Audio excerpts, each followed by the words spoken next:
Speed test के अंतर्गत आज का पीडीएफ पेपर है 16/12/2019 का, जो फर्स्ट शिफ्ट में पूछा गया था। प्रश्न नंबर 1 है कि एक मेल मर्ज डेटा स्रोत नहीं हो सकती है। क्या नहीं हो सकती है? तो HLL प्रोग्राम नहीं हो सकती है। खाली जगह में भरना है HLL प्रोग्राम।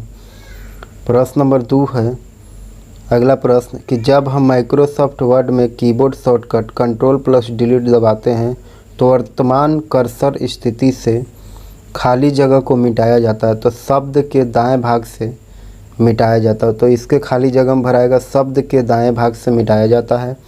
प्रश्न नंबर 3 कि माइक्रोसॉफ्ट एक्सेल 2016 कार्य पुस्तिका वर्कबुक साझा करने और परिवर्तन ट्रैकिंग की सुरक्षा प्रोटेक्ट चेंज ट्रैकिंग करने के लिए निम्नलिखित चरणों का अनुसरण करना चाहिए। और परिवर्तन समूह चेंजेज ग्रुप में समीक्षा रिव्यू टैब पर वर्कबुक को सुरक्षित और साझा करें, बटन पर क्लिक करें। डायलॉग विंडो पर जो खाली जगह भरना है चेक बॉक्स का चयन करता है, तो खाली जगह में क्या भरेगा? ट्रैक परिवर्तन के साथ साझा करना इसका उत्तर होगा। अगला प्रश्न, माइक्रोसॉफ्ट एक्सेल 2016 में फॉर्मेट सेल विकल्प के उपयोग से सेल को सुरक्षित किया जा सकता है। दर्शाए जाने वाले फॉर्मेट सेल डायलॉग विंडो पर लॉक सेल विकल्प को खाली जगह टैब के तहत पाया जा सकता है, तो खाली जगह में क्या भराएगा? प्रोटेक्ट टैब के तहत पाया जा सकता है। पर अगला प्रश्न, माइक्रोसॉफ्ट एक्सेल 2016 वर्कशीट की सीट टैब पर दाएं क्लिक करके निम्नलिखित में से कौन सा कार्य नहीं किया जा सकता है?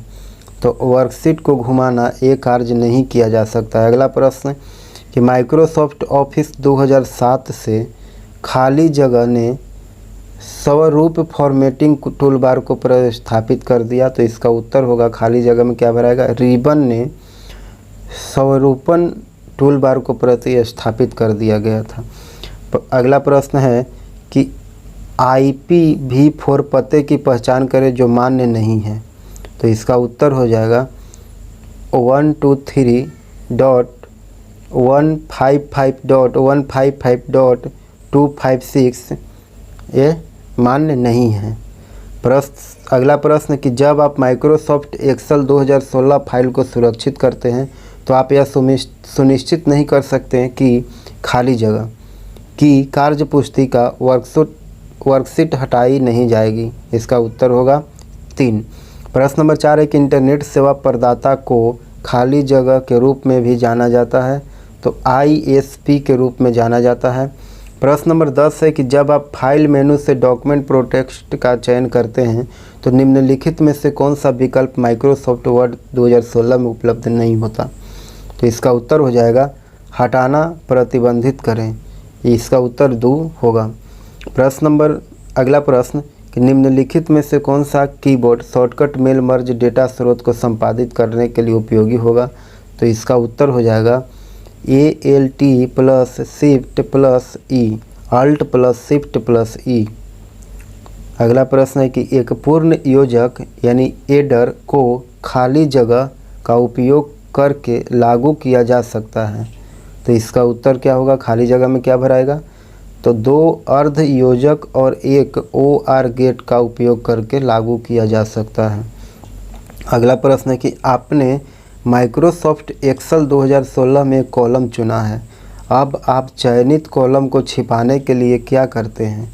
तो इसका उत्तर होगा कि दाएं क्लिक करेंगे और छिपाएं विकल्प को चुनेंगे, यानी हाइड विकल्प को चुनेंगे। अगला प्रश्न है कि ZIF कंप्यूटर मदरबोर्ड पर एक प्रकार का CPU सॉकेट है जो प्रोसेसर के सरल प्रतिस्थापन या उन्नयन के लिए अनुमति देता है। इस GIF का पूर्ण रूप क्या है? GIF का फुल फॉर्म पूछ रहा है, तो जीरो इंसर्शन फोर्स। अगला प्रश्न कि माइक्रोसॉफ्ट वर्ड 2016 में वर्ड विंडोज के शीर्ष पर स्वरूपन फॉर्मेटिंग और अन्य सुविधाएं वितरित की जाती है। ऊपर से नीचे की ओर व्यवस्थापन इस प्रकार का है। शीर्ष को टाइटल बार बोलते हैं, और मेनू बार, फिर स्वरूपन, फॉर्मेटिंग और टूल बार। अगला प्रश्न, निम्नलिखित में से कौन सा कीबोर्ड शॉर्टकट मेल मर्ज में मर्ज फील्ड सम्मिलित करने के लिए उपयुक्त होगा? तो इसका उत्तर होगा alt plus shift plus F. अगला प्रश्न है कि निम्नलिखित में से कौन सा दस्तावेज मेल मर्ज में सुसंगत है? इसका उत्तर होगा मेन डॉक्यूमेंट, डेटा सोर्स और मर्ज डॉक्यूमेंट। अगला प्रश्न कि निम्नलिखित में से किस फोल्डर में वह दस्तावेज है जिसे फैक्स किया जाना है जो विंडोज़ द्वारा डिफ़ॉल्ट रूप से संग्रहित स्टोर में है? तो इसका उत्तर हो जाए स्कैन्ड डॉक्यूमेंट।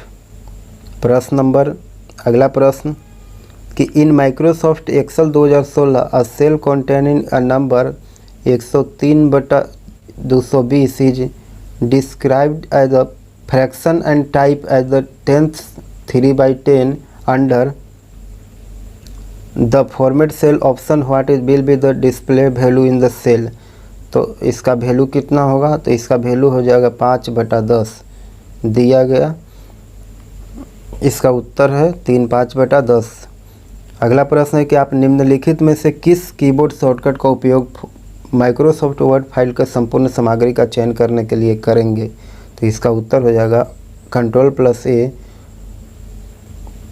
पूरा सेलेक्ट करने के लिए Ctrl+A।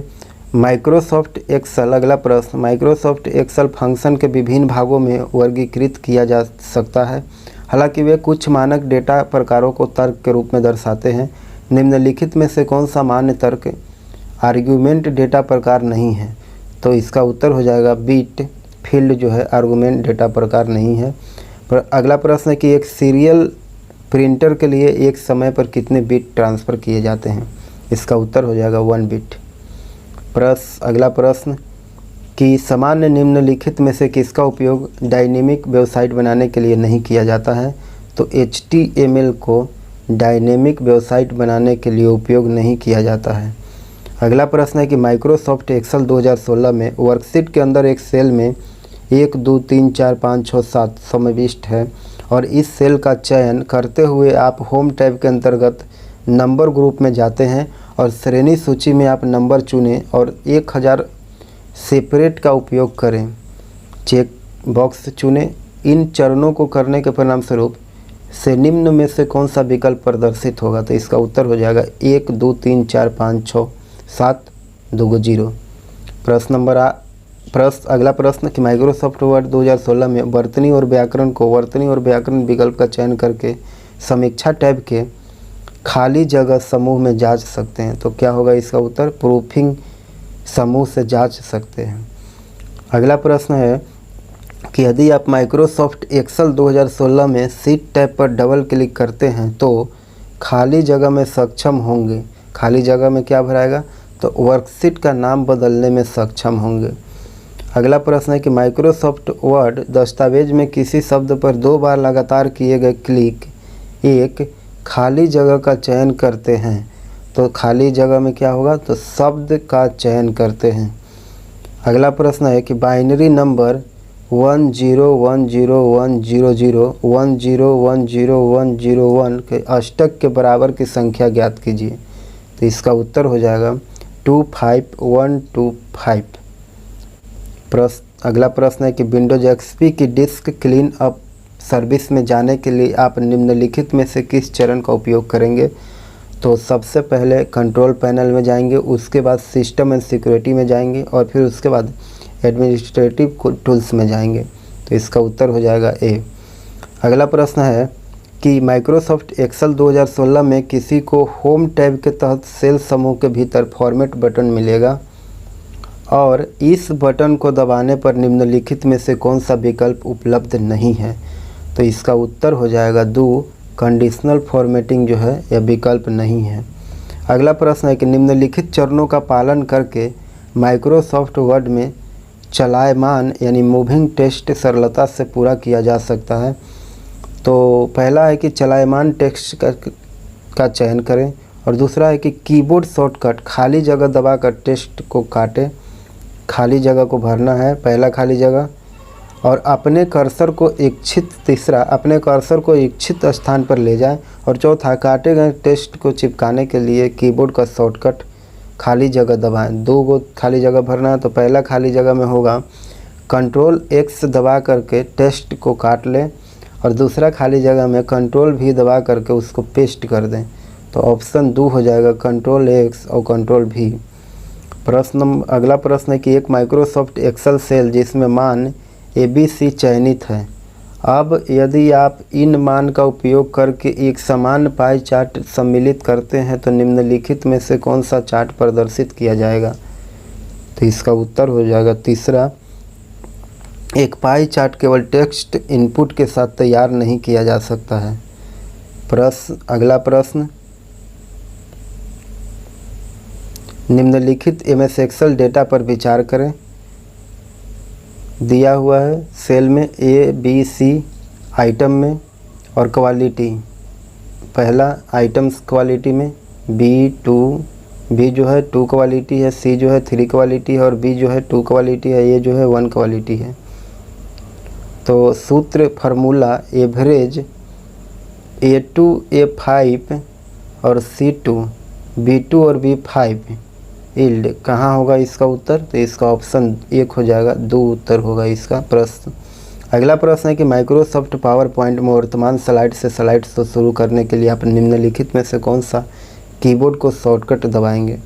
तो इसका उत्तर हो जाएगा Ctrl+Shift+5 F5 फंक्शन की 5 शिफ्ट फंक्शन की 5। एक प्रोग्राम या समूह जो कंप्यूटर के सभी संसाधनों का प्रबंधन करता है वह खाली जगह होता है। खाली जगह में क्या भराएगा? प्रचालन तंत्र ऑपरेटिंग सिस्टम होता है।